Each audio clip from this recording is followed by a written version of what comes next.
Todas las personas aquí en Santa María no entendíamos mucho del programa. Empezamos a ver cómo empezaron a traer grupos de personas, de hombres más que nada, a trabajar a los campos agrícolas con la idea de que no había suficiente mano de obra para que levantaran las cosechas. Empezamos a ver cómo ocuparon casas de renta, apartamentos. En los últimos años nos hemos enterado que también ya se construyen o compañías construyen apartamentos especiales para traerlos a ellos y hemos visto un crecimiento de miles y miles más cada año.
A lot of people think that H2A workers are just normal local farm workers, and that means that local farm workers are being offered free housing by their employer, which is not the case. In general, like that adds on to the anti-immigrant rhetoric that we see all the time in terms of thinking that farm workers get paid way too much for their jobs, that they get free housing, and that they don't pay any taxes and are living off the government.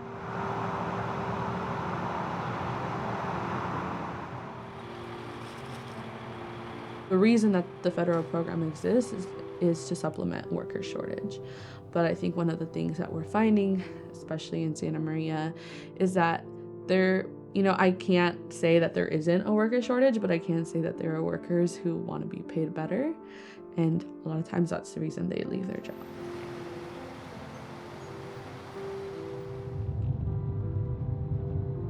Al principio yo escuchaba que no los querían, o sea, el trabajador local hablaba mal de ellos porque decía es que les están dando viviendas, que les están dando esto, nosotros no podemos con la renta. Pero ya ahorita también ya se dan cuenta de los abusos que hay en contra del H2A, de todas las injusticias, que el local está un poco más despierto, sabe más de dónde acudir, sabe un poquito más de sus derechos, ahorita ya sienten más compasión por ellos.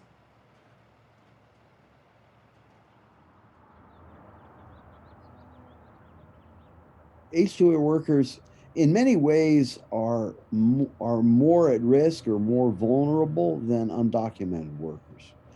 if you're an undocumented farm worker and you're being abused or they're cheating you out of your pay, you just can quit and go work for another employer. H-2A workers are here on a visa that only applies to that employer, and the employer says when the work is done. And so H-2A workers, that's why they like them so much. They're so compliant. If they complain, the employer just says your job is over, you're going back home. And all the agencies of the US government are committed to sending you back. In the H-2A program, we've seen really rampant labor violations. There was a NBC report that came out that found that in 2019 there were 12,000 violations in the H-2A program, which was a 150% increase from just 5 years before. So, because of the vulnerability of H-2A workers, because of the power imbalance that's set up, it really creates that dynamic where maybe not all employers, but some employers are going to be able to take advantage of workers.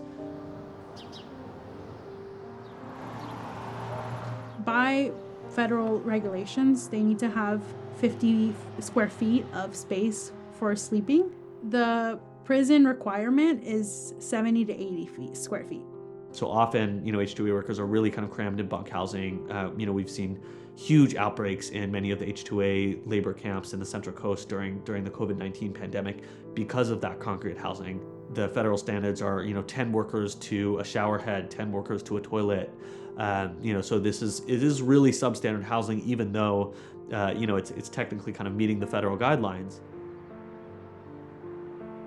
Nos han platicado cómo se han lastimado, cómo sí parece que empiezan el proceso de una manera donde los mandan con el médico de la aseguranza, donde la mayoría de las veces les dicen no tienes nada, le receta una simple pastilla de libre venta, los muchachos están lastimados y los sacan o los invitan a que se salgan para su país a curarse por ellos mismos, atenderse por ellos mismos, y ya el contratista o la compañía se libera de lo que es la compensación al trabajador, pagar la operación si la necesitan y todo lo que va de antemano con una lastimadura de trabajo, donde es obligación de la compañía hacerse cargo.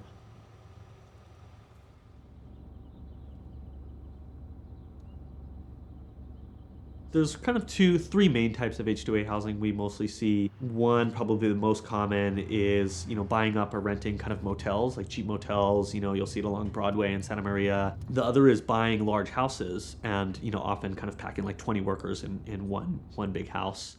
And then the third is the labor camps kind of outside of the city. And those are often much bigger, have a lot of workers all bunked in one area. And these are the ones that we worry about the most.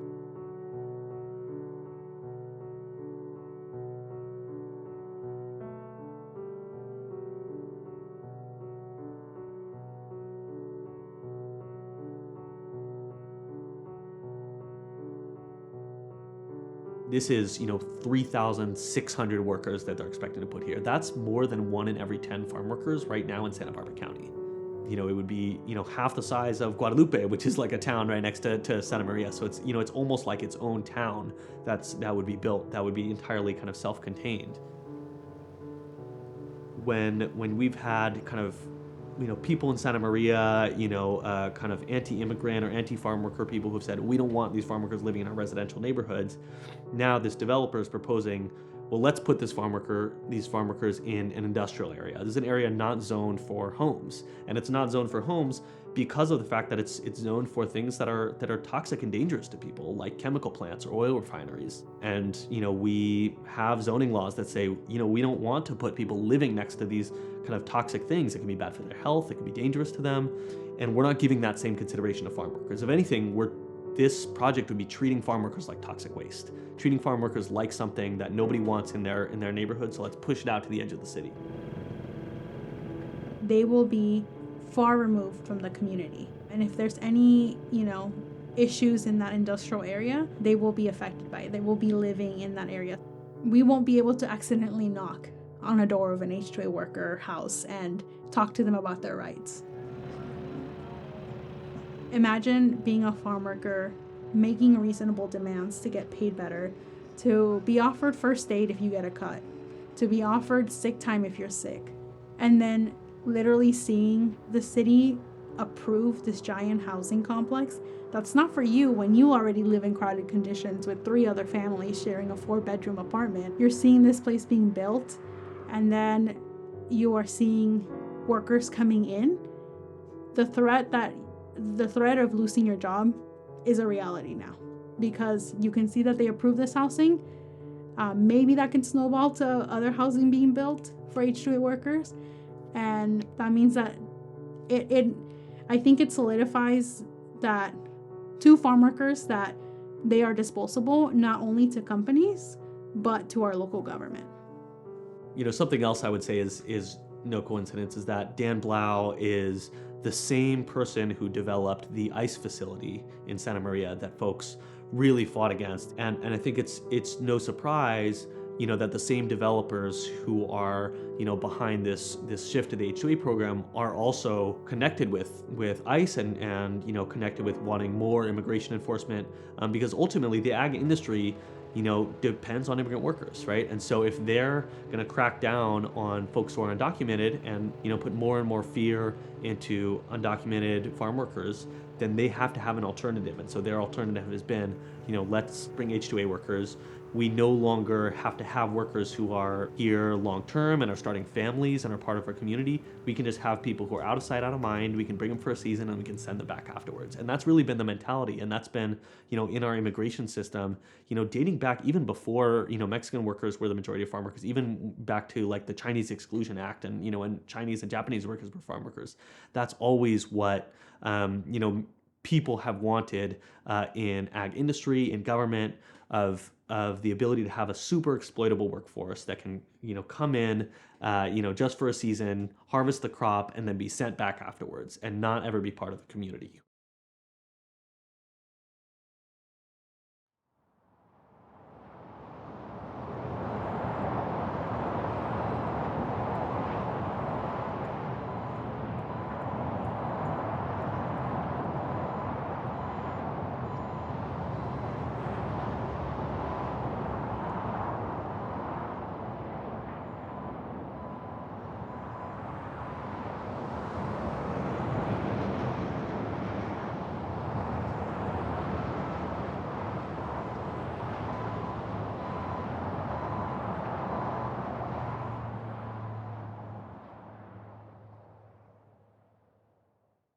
Even if he's gone, like they possibly could try and still reigniting, or you think that it's over most likely? Yeah, I don't see why they would want to move forward considering they hadn't moved forward for the last few months. I I really think that because there was so much public attention and people, gave in their opinion and sent in comments that it slowed down the project a lot to the point where there was nothing really happening, right? And the major thing that I think helped us was that the public opinion made the project or like the proposal itself change, right? Where the proposal originally was for H2A farm workers, they wanted to like pivot it and try to get it done another way, and then maybe then later add in the housing portion. So the project itself that currently still lives is not even the one that they started with. Yeah, so all that being said, I think the project is just not what it was anymore, and I don't know if they had any more incentives to move forward. I would be surprised at this point if they did try to, I don't know, bring it back. H2A workers have the same protections as other workers when they come into the US. And so while they're working here in California, there's a way to make sure that they're being taken care of or that they're being treated correctly or paid correctly, whatever it is. And it's not a secret that, within like the farm working sector, the agriculture sector, there's a history of violations and not paying what should be paid and not treating farm workers the way that they should be paid. And so that structure already exists. And then when you add in the level of, okay, well, now those workers are a bit more isolated. Um, there's language barriers, there's cultural barriers. I think it's easier for the employer to, just have control or not have to worry about farm workers organizing themselves and striking because they want something better. And that is a trend that, at least in our community, we continue to see, right? Farm workers have been organizing themselves and asking for dignified wages and conditions. And so, you know, it's an assumption I feel pretty comfortable making, that that's something that scares growers.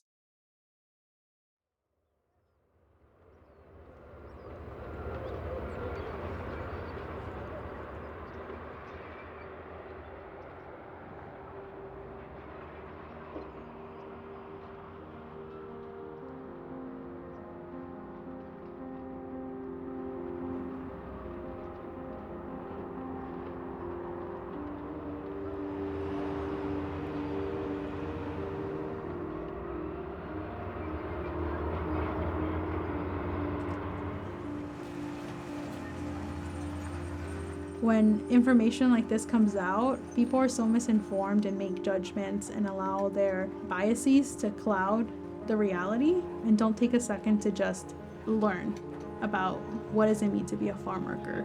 How do these individuals live? And at the end of the day, all of us are connected to farm workers. There's not a single, if I'm concerned for you if you've never bought a vegetable or a fruit, right? Or flowers. If you are buying fruit, if you're buying a pack of strawberries, take a second to think, where did these strawberries come from? What is the labor that went into it? What I can tell you is that pack of strawberries that you're paying $4 or $5 for, someone got paid cents to pick up. These individuals are human beings. They have much more identities than just being a farm worker. Their parents, their husbands, they have so many other things to offer to our community, and our community, our government, should be looking into embracing them and including them, and not just seeing them as parts to bring in profit to a community.